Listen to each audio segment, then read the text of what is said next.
Guys don't put those pills that they get to the girls in the champagne bottles because they popping them in front of them. Combs faces 3 federal charges: racketeering conspiracy, sex trafficking by force, fraud, or coercion, and transportation to engage in prostitution. Combs has pleaded not guilty to those charges. In an unsealed indictment, prosecutors allege Combs, quote, abused, threatened, and coerced women and others around him. But he said he woke up and Diddy told him he had him.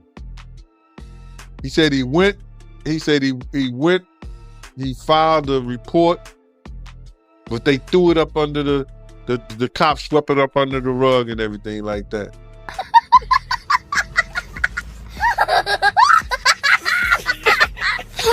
There's really no deal that the U.S. Attorney's Office can offer, and it's certainly not one that Diddy will accept. It would involve decades in federal prison. We're talking about mandatory minimum sentences of 10 years for both the drug charges. The time being, because Haley, you could see the perimeter has been set up in that neighborhood to keep just the public back from the work that's being done. And there you have the shot from Sky Fox. Again, these heavily armed vehicles right next to all those luxury cars. You already see a Porsche, a G-Wagon, so many luxury cars right there on that property. So it is a very differing juxtaposition there of what you're seeing. But look at this mansion here in Holmby Hills where the raid is taking place. Again, we don't know what exactly they're looking for, who they're looking for. But again, this could possibly be linked to a sex trafficking investigation involving rapper Sean Combs, the music executive. But as you heard from Haley right there, she believes, and she's been hearing, that we do not think that Sean Combs is on that property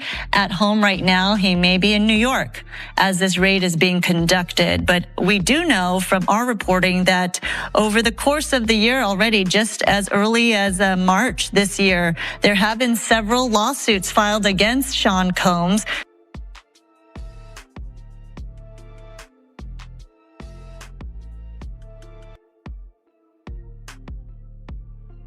Right? You know this industry. You've seen the inside of this industry. When you saw this news break, what was your unvarnished opinion on what was going on? It's not surprising to me because he's just one of a million. They're all like this. The whole industry's like this. That's why I decided to change over. You know, at one time I did make degenerate music, and it started really changing my mind when I started coming for Trump. I told you it was about Trump being a boss. Trump had the women, he had the lifestyle. I started going to the rally. I saw all these little kids running up to me saying they love my music. And I'm like, man, they're really paying attention to what I'm rapping about. So maybe I should use my voice for the better. And that's what I did. But I wasn't surprised. I mean, that's what I'm trying to tell you. They let movies come out every single day. You're talking to someone that's been banned for rapping about positivity and rapping about our country and rapping about changing the youth. If I rapped about the old stuff I rapped about, I'd be promoted. They'd be loved. You know, I had all my social medias then. I had YouTubes then. I had all this stuff. So it's just the culture's being controlled by Hollywood. And there's bigger ups. Diddy's just the fall guy for something that he did wrong. Why does Puffy, why now? Because he's the acceptable monster at this time, like R. Kelly was the last time I sat on this couch. So who's next? Y'all don't see the lineup? Jay-Z is setting Diddy up. 3 states working in tandem, and they did not tell the officers who they were raiding. They went in tactical as they were instructed to. They didn't know they was raiding Diddy's house. The higher ups didn't tell anybody because they knew, with Diddy being a Fed informant, that he had people in the force and they wanted to make sure that went through legit. So they ain't tell nobody whose houses they was going to. That's why you see the guns. The cops didn't know that it was Diddy's house over there in Beverly Hills around the corner from the Playboy Mansion. They didn't know until they seen the kids. Guys don't put those pills that they get to the girls in the champagne bottles because they popping them in front of them. Most of those girls, especially if they like mixed drinks, you understand? They see the bottles when they open them, and they trying to keep their eyes on because they don't want to get no kind of drugs put in their system. But what they don't understand is in the orange juice and it's in the cranberry juice. They didn't put the pills and the stuff in there the roofies, the ecstasy, the ease, all whatever they put it in the juice. Now, those girls who like the mixed drinks, you understand what I'm saying? They're gonna pour their own sexual act because they don't understand it ain't in the bottles, it's in the juice. Those guys, they learn that and they put it to those girls who don't know no better. Well, tonight, they arrested P. Diddy. News just broke that they took him into custody in New York City, so I figured now's as good a time as any to shit all over Sean again and remind everyone just how horrible this man is. So if you haven't read the court documents and done any of the other research on this guy, this producer he worked with named Lil Rod brought this lawsuit against him.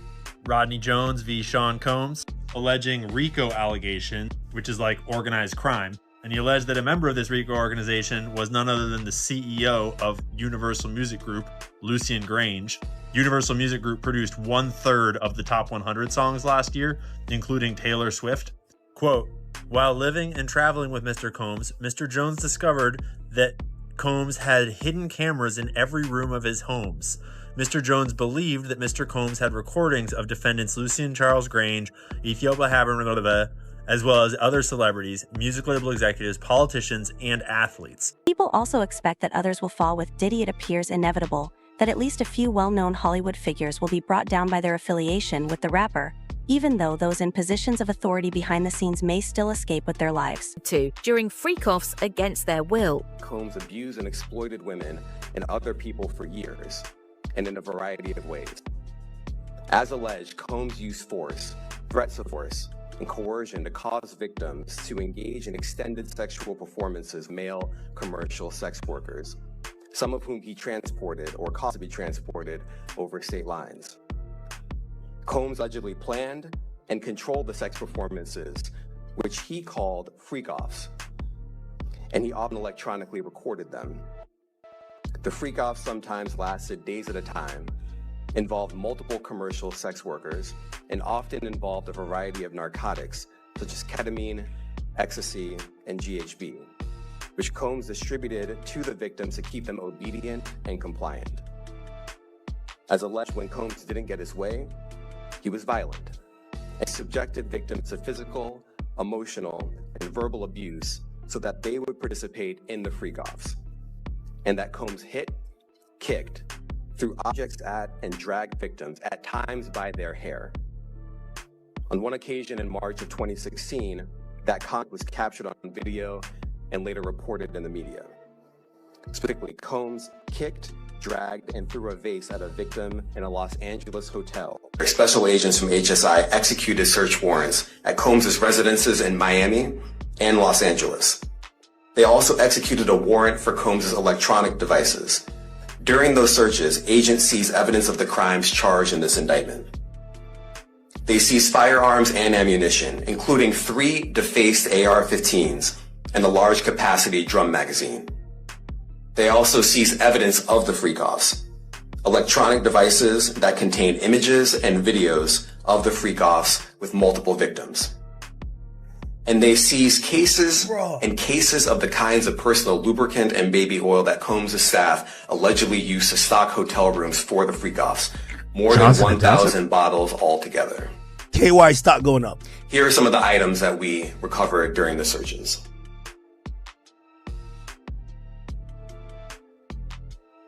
As you can see here, this is a drum magazine, large capacity, and it contains, I believe, 59 rounds. I mentioned as well that we recovered 3 AR-15s.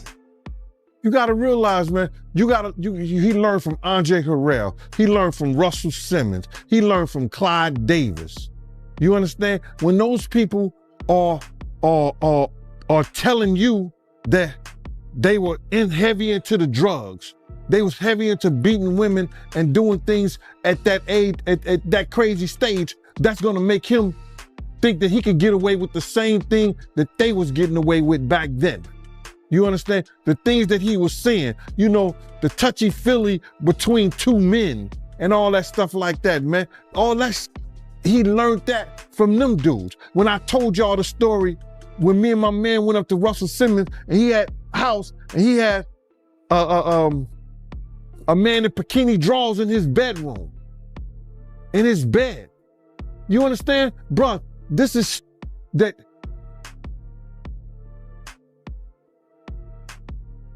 If I had to guess, I would say the district judge will agree with the magistrate judge and keep Sean Combs locked up. First of all, the law says that when a person's facing the charges Sean Combs is facing, the presumption is that he gets locked up pending trial. So the field is automatically tilted in the prosecution's favor. He is looking at a minimum of 15 years behind bars if he's convicted. The prosecutors argue that. And finally, prosecutors argued intensely that Sean Combs is engaged in constant obstruction of justice, intimidating witnesses, bribing witnesses, and that usually strikes a chord with judges when they're considering bail. First of all, they have videotape. We've all seen the videotape of the assault on one of those women who's alleged to be a victim. That's going to be a really tough piece of evidence for the defense.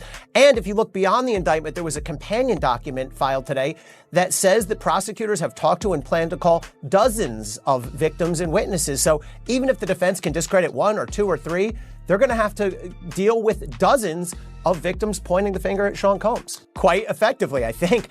What prosecutors have done here is allege that Sean Combs was at the head of an organization, a racketeering organization, a criminal enterprise that committed multiple crimes that were connected to one another. And what that allows you to do as a prosecutor is to pour in evidence of all manner of crimes. And here prosecutors allege that Sean Combs committed this enterprise by committing assault, extortion, drug trafficking, with firearms offenses, with obstruction of justice. And so you end up as a prosecutor able to put this massive evidence of various types of crimes in front of a jury. So it's a lot for defense lawyers to respond to, and it really is an advantage for prosecutors if they can prove the core allegations.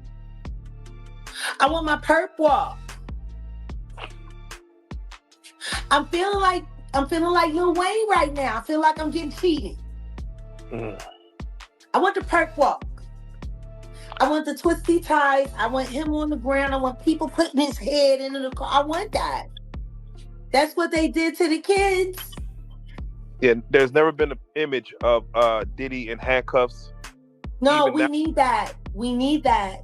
I need that perp walk. So as I keep reaching out to victims, I can let them know it's safe to come outside. Should I? You know what? I'm going to say it again. Because there might be some people who have never been through here to the blue couch. These niggas is wild. They procure bitches to do damage and wild shit. Like, it was something like that I said. Why don't nobody ever want to believe me? Oh. Without question. Jamal said it himself. Jaguar sat on the couch and said he put the boots to that girl, and y'all said she was a liar, and then we seen it, and then y'all just said, I want my perp walk. That's all I want. The only thing that's gonna make any of this hoopla worth it is if he does a perp walk, if he gets put into a car, if he is treated like the criminal that he is on camera. Sean Diddy Combs spent the night in jail, and in a few hours, he'll be back in court asking a judge to release him on bail. It follows a slew of federal sex charges against the music mogul. Combs' lawyers say that their client would put up $50 million for bond. He and his family have surrendered their passports, and he says he would agree to home detention with restrictions on visitors, and he would submit to weekly drug tests. Eyewitness News reporter Darla Miles live at the courthouse in Lower Manhattan. And Darla, it seems like he's trying to argue that he's trustworthy and can be released. The judge denied Diddy's appeal to get out on bail after the music mogul and Democrat community organizer was charged with sex trafficking and racketeering for forcing women into freak-off sex parties with male prostitutes that he recorded, then keeping them quiet through violence and blackmail. The feds say the investigation's still ongoing, and Diddy's a flight risk who's tampered with witnesses before and could do it again if he's free. Diddy offered $50 million and promised not to have any women over his house if they let him out, but the judge didn't budge. So Diddy's spending his days in Brooklyn's Metropolitan Detention Center, New York's most notorious jail. It's known for its barbaric conditions, stabbings, murders, suicides, blackouts, and lockdowns. For dinner, Diddy can eat turkey with boiled potatoes and beets. Sources tell TMZ Diddy's being isolated from General Pop because some inmates maybe see taking him out as a badge of honor. He'll get 1 hour of rec time a day and 3 showers a week, and has to wake up at 6 a.m. to make his bed and mop his cell floor. A few celebrities have spent time here: R. Kelly, Ghislaine Maxwell, and our good friend Minnie Madoff. Diddy's lawyer says they're going to fight until the end, but the government's case looks rock solid. The prosecution has a mountain of evidence against them that they have from basically 300 grand jury subpoenas. The feds have materials from banks, tech companies, airlines, hotels, escort services, even Diddy's wealth management firm. They also have the testimony from dozens of witnesses and victims, and evidence from Diddy's own electronic devices. The prosecution says they corroborated testimony about Diddy's freak-offs using travel records, payment records, and the videos. Diddy's alleged crimes go back years. In 2011, he kidnapped somebody at knife point and gunpoint so that he could break into a different person's house. 2 weeks later, someone in Diddy's crew found the victim's car, sliced open the convertible top, then dropped in a Molotov cocktail. Diddy's been running wild for at least 15 years, but he might not be able to slip out of this one. And he's only the first domino to fall. If he gets racketeering and sex trafficking for freak-offs, there will be others involved. Yes. Like if you ever ran a train with Diddy, you're probably going to jail. Yeah, that's what a lot of people were saying, that, you know, that's possibly on those cameras because he had cameras in the crib. So people are thinking that maybe there'll be other people involved. If you ever been butt naked anywhere with Diddy, or half butt naked with Diddy, and there was some women around or some men around that he told you were part of the party, you're probably going to jail. Immediately after Diddy was charged, we started seeing record executives resign and retire. We're not saying it's all connected, but the timing's interesting. Stacey Richmond's a music industry attorney. Do you think it's a coincidence that some of these record label executives started retiring? I don't know that it's a coincidence. I think that the evidence will reveal people who have concerns. So we don't really have those answers yet. Clearly, it may be an indication of concern, or maybe just time to move on to greener pastures. Will Diddy rat people out? That is a personal decision for any individual. And the question of ratting out, I think in the government's eye, he's the top of the iceberg. Now, the next question is, what does he know about others who may have participated with him, like the gentleman just said a few minutes ago? What's on those videos? So if he spills the beans and says this record label executive financed these parties, this guy did this guy did that, would that maybe reduce the time he spends in prison? It's a conceptual possibility. What you're talking about is something known as a 5K1. That would mean that he was cooperating. The government valued that cooperation, and they issued a letter, which would be a signal to the judge, give him a lower sentence. Because unlike state systems, the prosecutor doesn't decide how much time the individual gets, the judge does. Right, and he's looking at 15 to life. Have you spent time in this jail? This place does not look very nice. It is not very nice. I've spent so much time in this jail that God forbid anything happens to me, I think I get time served. I've been there many times. It is not a pleasant place, and many judges now, for lesser crimes, are refusing to send defendants there.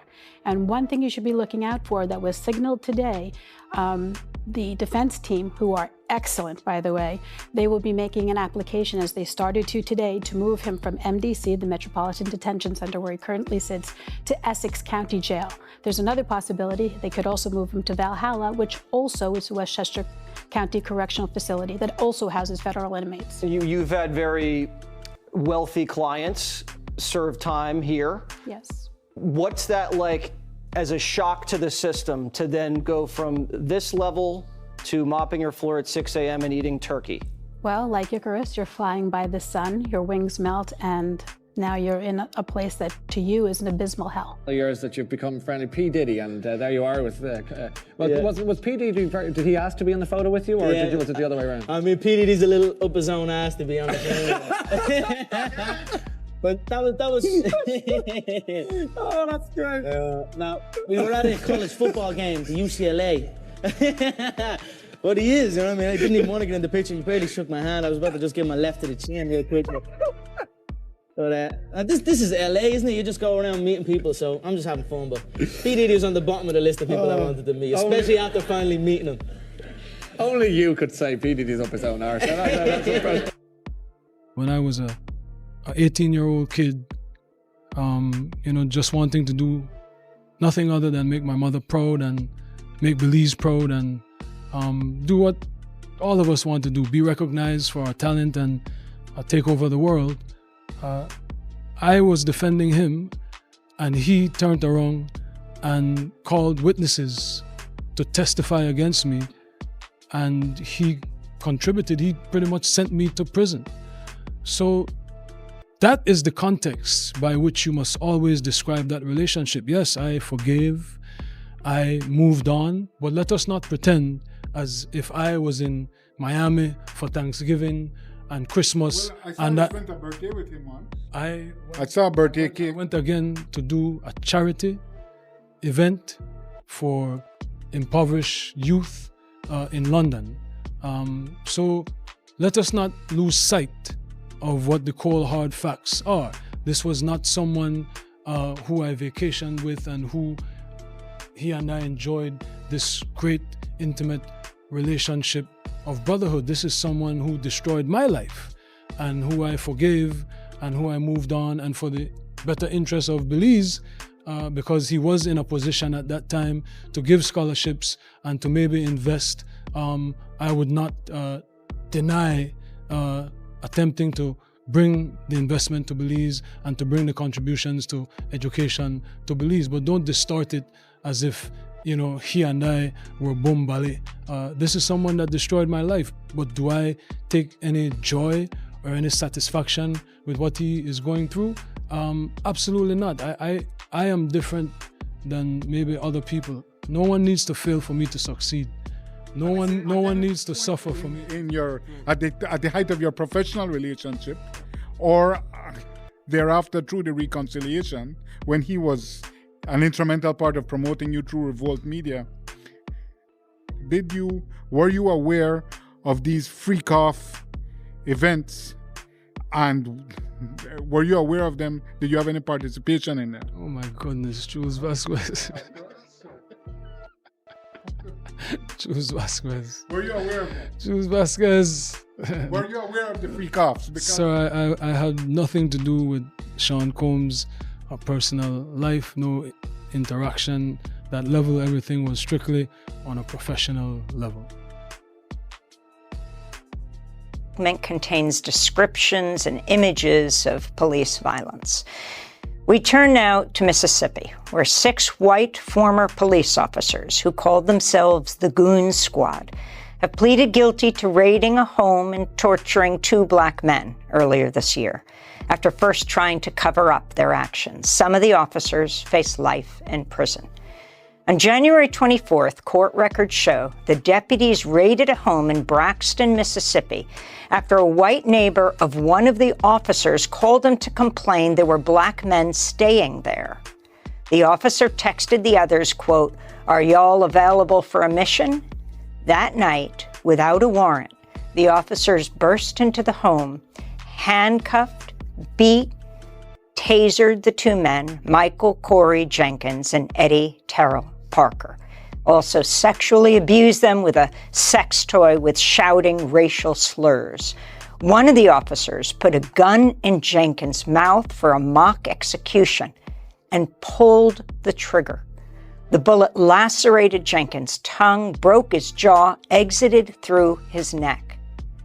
This is U.S. Attorney Darren LaMarca last week announcing federal charges against the former officers for the attack. But not only did they brazenly commit these acts, but after inflicting serious bodily injury by firing a shot through one of the victim's mouths, they left him lying in a pool of blood. Gathered on the porch of the house to discuss how to cover it up. What indifference.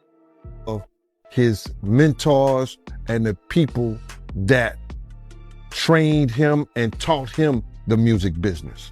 It's all about the people who trained and taught him the music business, because Puff wasn't, he wasn't born a monster. You know what I'm saying? He was made into a monster, brother. Do you understand what I'm saying? He was made into a monster. from the stuff that happened to him, the things that he had to do. You understand? The things that he had to do to become who he is. You know what I'm saying? You know, it's like this, brother. You never like something so much that you can't do without, and you never be willing to do anything to get where you want to be at. You got to have principles, you got to have morals, you got to keep with that stuff. And in that music business, a lot of that stuff get thrown out the window. You understand? And that's what happened to him. He started doing the things to other people that was done to him, and his learned behavior from the people that mentored him. You got to realize, man, he learned from Andre Harrell. He learned from Russell Simmons. He learned from Clyde Davis. You understand? When those people are telling you that they were heavy into the drugs, they was heavy into beating women and doing things at that age, at that crazy stage, that's going to make him think that he could get away with the same thing that they was getting away with back then. You understand? Check this out, bro. He led Biggs to his death. What's happening to him now is one of the greatest tragedies that we're gonna ever read about, bro.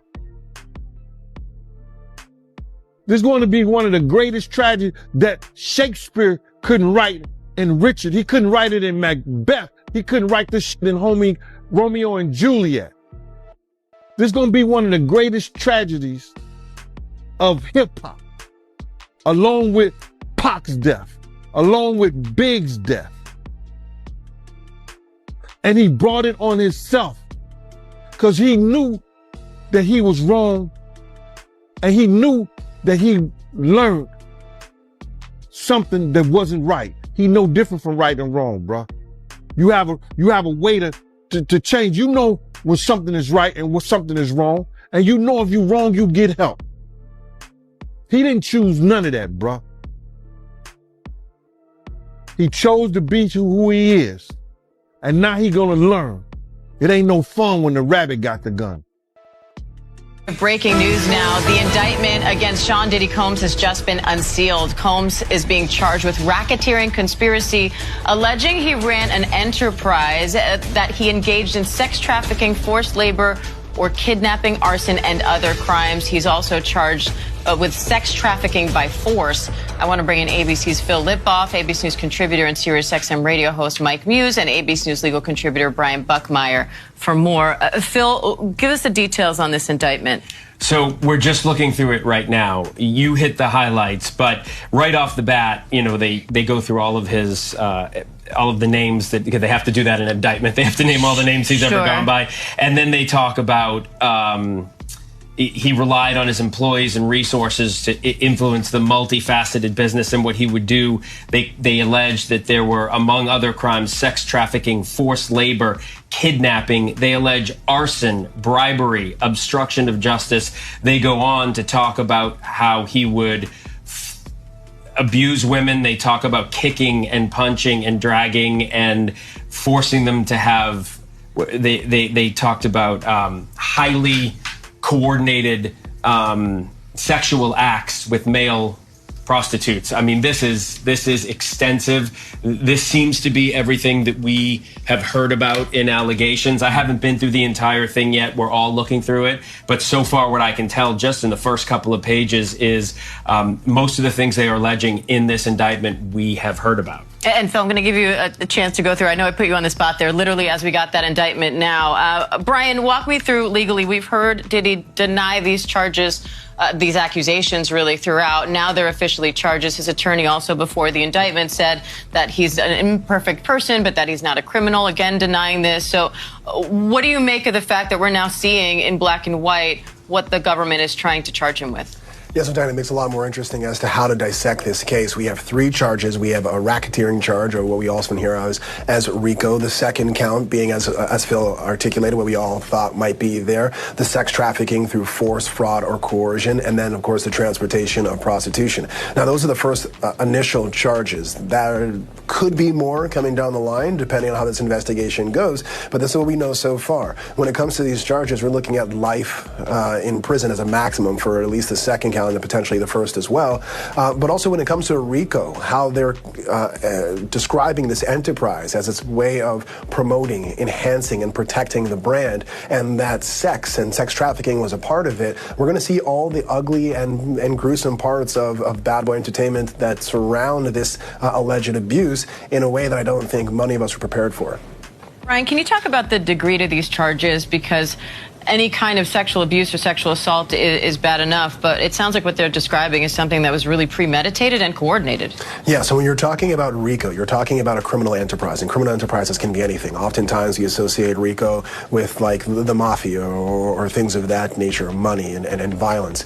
This seems to be more in line to, if you want to draw a comparison, to that of R. Kelly, where there was an organization within the music industry that kind of was part and parcel. They interacted with each other in a way that you couldn't see where the music started and the alleged abuse ended. That it's almost the trafficking and transporting of women for the pleasure, for increasing the brand, for potentially even, hey, we want to get a new artist, so you know what, we're going to traffic this girl that he might be interested in a way of attracting and keeping this artist in a way to grow the brand and make money off of it. They are alleging that it is so intertwined that it's almost business as usual to do this trafficking and transporting, and at least that's what I'm reading from the initial allegations in this indictment. We think of Diddy, we think of the music, but his influence goes far beyond that. How significant is it to have charges of this magnitude against someone who is this powerful? It's huge. And just kind of give context to what Phil and what Brian is talking about. Diane is in the conversation that we were just having a few moments ago. What I'm looking at from this unsealed indictment, of course, we need to learn a little bit more, is it seems like Cassie was such a big part of this indictment. A lot of these indictments comes from the lawsuit and allegations that Cassie was actually discussing. In particular, you think about arson. I know people are probably wondering, where is the arson coming from? In Cassie's lawsuit, she alleged that Diddy threatened to blow up a current rapper Kid Cudi's car, to which Kid Cudi's car did blow up in an explosion, to which Kid Cudi then gave a statement and said that he can confirm that actually happened. I'm thinking that's where the reference of the arson comes from. I'm also thinking about the male prostitutes. Cassie alleges that during that time, Diddy would force her to look on the internet to solicit male prostitutes in order to engage in sexual activities. I'm assuming that is where the male prostitute dynamic is coming from. In terms of kidnapping, Cassie also has alleged in her lawsuit the forceful nature to which Sean Combs would remove her from events, from social settings, from gatherings, and keep her essentially in housing in order to perform these activities. When it comes to the idea of the enterprise, to kind of translate that to what Brian Buckmeyer just said so eloquently, culturally, what Diddy was. Diddy was the kind of person where if you were in the music industry, you wanted to be around. If you were trying to make your mark as an A&R executive, if you were trying to make your mark in the marketing, if you were trying to make your mark in order to hang out with him, to go to his home in the white parties in the Hamptons, that's how much of a pull Diddy had. I cannot underscore how Diddy had this concept and this idea of the Midas touch. And Diane, being a part of the music industry, being around Diddy, being around those events, being at his home in the Hamptons, being at his home in Miami, I had firsthand accounts, not of these allegations, I didn't see any of that, but how desperate people were to be in his orbit. I can't underscore that enough. You think about the 40th birthday party that he had that I went to at Cipriani's. I mean, people, they had Mariah Carey, you had, I remember the royal family was invited. I can't remember if they attended or not, right? But you had those type of individuals wanting to be there, coming running. You think about Diddy runs the city with marathons. This is the type of influence and pull that he had. And so when I think about the racketeering and the enterprise dynamic, it's just about people who wanted to be near him and who was willing to do anything for Diddy to give them affirmation and recognition. And Phil, as you're going through that indictment, what is that anything? What sticks out to you? Well, I mean, Mike laid it out. I just want to touch on one thing that you didn't, and this is the violence toward women. In this one section, it says, on multiple occasions from 2009 on, Combs assaulted women, among other things, striking, punching, dragging, throwing objects, and kicking them. These assaults at times were witnessed, and then they go into the 2016 video that we saw of Cassie. So you're right, a lot of this stems from Cassie's allegations, but you see, I mean, they've got it laid out there. And then Phil, to what you just mentioned too, in terms of the physical violence, not only is Cassie a part of this, but also too, the recent lawsuit that we saw from former Danny Kane group member Dawn Richard. Dawn Richard also says she witnessed these violent acts too as well. All right, Phil, Mike, Brian, thank you. On Combs with conspiracy, sex trafficking, interstate transportation for. The indictment alleges that between at least 2008 and the present, Combs threatened and coerced victims to fulfill his desires, protect his reputation, and conceal his conduct. Sean Combs led and participated in a racketeering conspiracy that used the business empire he controlled to carry out criminal activity, including trafficking, forced labor, kidnapping, and robbery, and the obstruction of justice. Let me say a little bit more about the charges. The indictment alleges that Combs abused and exploited women and other people for years, and in a variety of ways. As alleged, Combs used force, and coercion to cause victims to engage in extended performances, male commercial workers, some of whom he transported or caused to be transported over state lines. Shot! A new civil lawsuit claims Sean Diddy Combs repeatedly passed off dancer and adult film actress Adria English to be sexually assaulted by partygoers during events at his New York and Miami houses between 2006 and 2009. She claims he got her drunk and high with a joint that was laced with what she says was a narcotic or other intoxicating substance. Arrest of a former SU basketball walk-on player, Brendan Paul, who's part, police say, of a sex trafficking investigation of rap mogul Sean P. Diddy Combs. It's craziness, man. And you know what's so crazy is, bro, that all these stories has been around the industry for a long time. All these industry people know that Diddy been acting like this and doing this. And yo, it's a lot of stories that goes around in this industry about not just him, other people. Jimmy Iovine. Ain't nobody talking about Jimmy Iovine. He got sexual charges and everything on him, but he got those publicists that's keeping it out off of CNN, is keeping it off the major news reports. Nobody's talking about that. This is something that goes on, man, that they're gonna push up under the rug, and a few years later, Bad Boy 5, 6, 7, 8 will be out.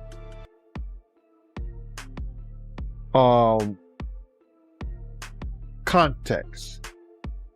Like they in the act. That's what they're looking for.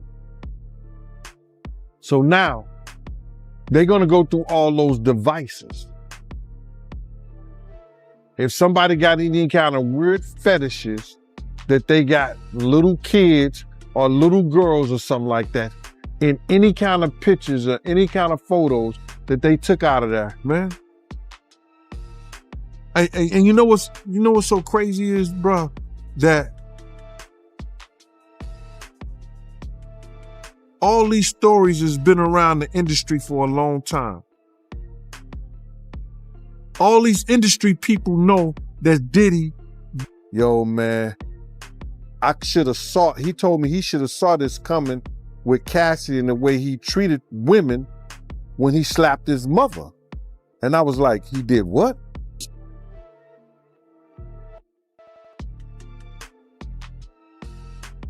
In the studio, he said, yo, I'm gonna drug their ass off and pick them out and pip them out to my neck.